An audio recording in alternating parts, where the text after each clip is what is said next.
지금까지 차트를 어떻게 만드는지 한번 배워보았습니다. 그럼 이제 대시보드를 한번 만들어 볼까요?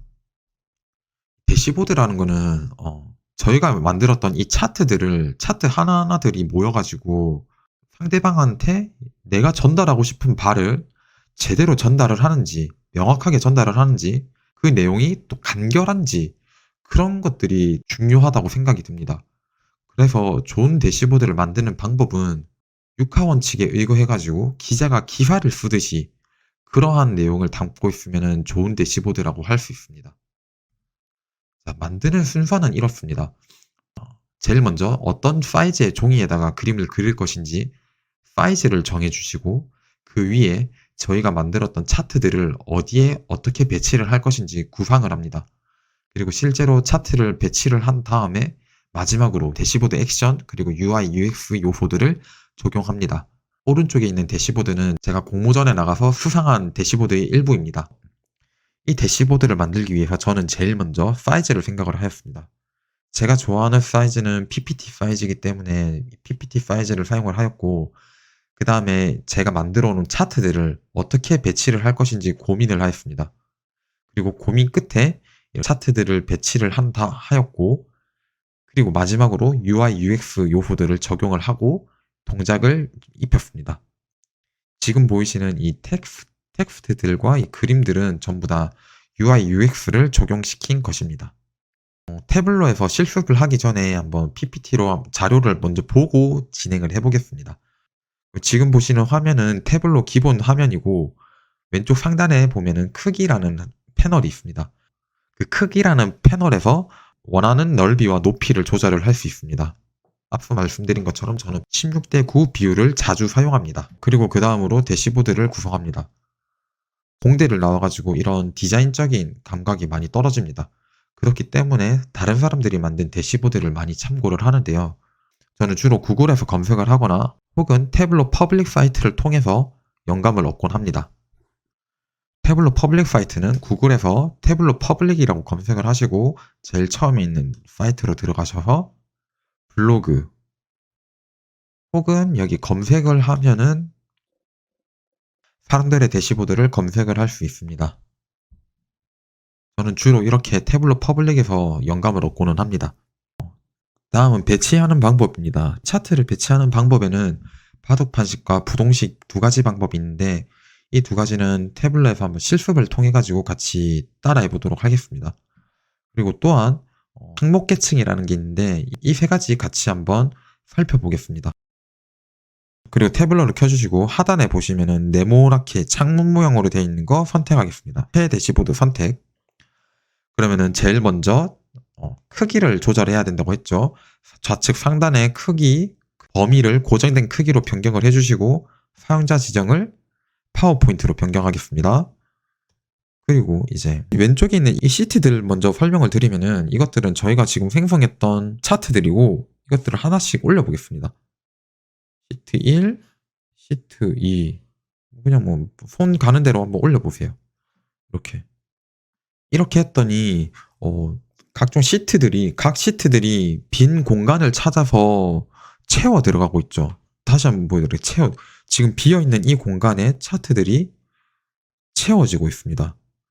그리고 다음 차트도 이렇게 비어있는 공간을 찾아서 삐집고 들어가고, 그 다음 것도 이렇게 삐집고 들어가고, 이렇게 대시보드 안에 빈 공간을 찾아가지고 들어가는 방식이 바둑판식이에요. 이렇게 되면은 이렇게 높이 조절도 편하고 폭도 줄이기 편합니다. 이게 아주 큰 장점이죠. 그럼 반면에 부동식은 어떤 걸까요? 다 지우고 부동식으로 한번 해볼게요. 부동을 선택하시고 시트를 한번 올려볼게요. 어라? 이렇게 붙여지는구나. 아까 전에 바둑판식과 확연한 차이가 나죠.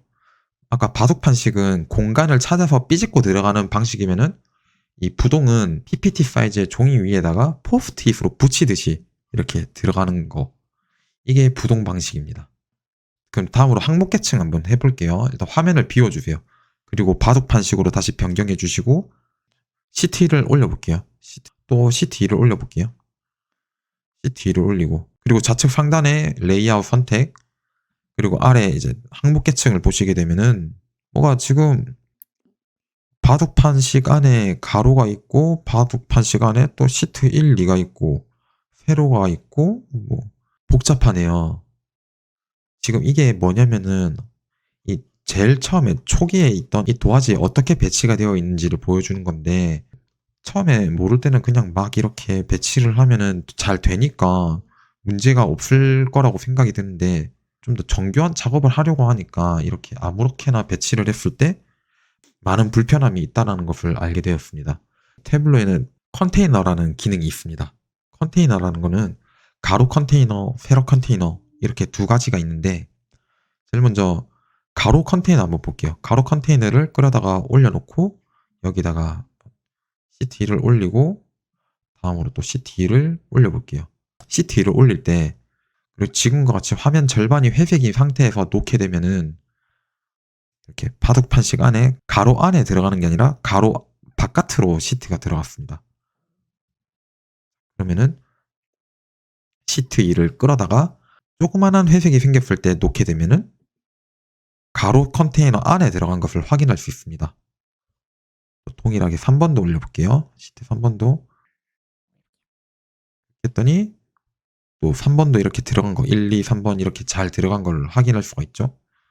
그리고 이 컨테이너 안에 이 폭을 내가 이렇게 마음대로 임의로 조절을 할 수도 있지만 균등하게 배치도 할 수 있습니다.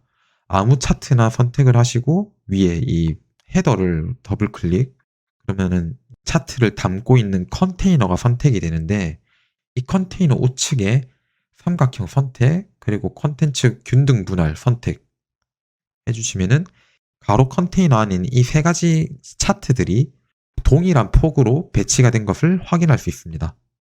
그리고 세로 컨테이너를 한번 넣어볼게요. 세로 컨테이너를 안에다가 넣을 수도 있고 이 밑에다가 넣을 수도 있겠죠. 저는 밑에다가 넣어볼게요. 이렇게 해가지고 다시 레이아웃을 보면은 가로 컨테이너가 있고 그 밑에 또 세로 컨테이너가 들어간 것을 확인할 수 있습니다. 세로 컨테이너에다가 그러면 시트 2-2를 넣어주겠습니다.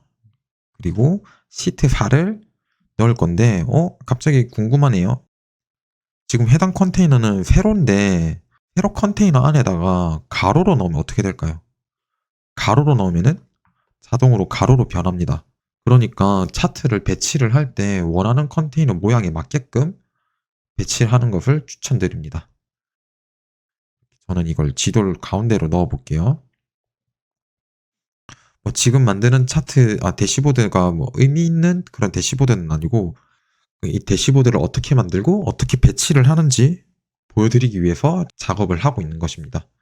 자, 그럼 저희는 지금 대시보드 사이즈는 어떻게 조절을 하는지, 그리고 영감은 어디서 받는지, 그리고 영감받은 대시보드 구성을 어떻게 배치를 하는지, 배치를 할 때 컨테이너라는 개념이 있는데, 이 컨테이너 개념이 무엇이고, 레이아웃의 항목 계층을 통해 가지고 어떻게 배치가 되어 있는지 확인을 하였습니다. 자, 다음으로는 이제 동작입니다. 대시보드 동작은 이제 이 대시보드에서 동적으로 움직일 수 있게끔 도와주는 기능인데, 그중 가장 대표적인 기능이 필터인데, 원하는 필터 아무거나 선택을 하시고 이 필터로 사용하기, 이 깔때기 모양을 눌러주시면은 해당 시트가 필터가 걸리게 됩니다. 시티를 선택을 하시거나 스테이트를 선택을 하시면은 그 값에 따라 가지고, 선택한 값에 따라 가지고 모든 차트들이 변하는 것을 확인할 수 있습니다. 이런 동작들은 이게 상단에 대시보드 그리고 동작에 들어가셔 가지고 확인을 할 수가 있고, 생성됨이라고 되어 있는 거는 깔때기 버튼을 눌러 만들었기 때문에 나타나는 것입니다. 그럼 생성되어 있는 필터 1을 더블 클릭하겠습니다. 더블 클릭을 했더니 이러한 화면을 볼 수 있고, 여기서 원본 시트와 대상 시트라는 게 있는데, 이 원본 시트라는 거는 제가 선택하는 시트입니다. 여기서는 시트 2번이 되겠죠. 제가 시트 2번을 선택을 함으로써 다른 시트들이 시트 1, 2, 3, 4 다른 시트들이 다 동작이 되게끔 하는 것입니다. 만약에 여기서 제가 시트 1번과 시트 3번은 동작하지 말라고 이렇게 체크를 풀어주게 되면은, 제가 아무리 이렇게 선택을 한들 시트 1번과 3번에는 아무런 동작이 걸리지 않는 것을 확인할 수 있습니다. 그러면 동일하게 또 마우스 오버로 한번 바꿔볼게요. 마우스 오버, 그리고 확인. 마우스 오버를 했더니 마우스를 올리는 곳마다 이렇게 필터가 걸리는 것을 확인할 수 있죠. 다음으로는 메뉴입니다. 클릭했더니 필터 1 생성됨. 클릭.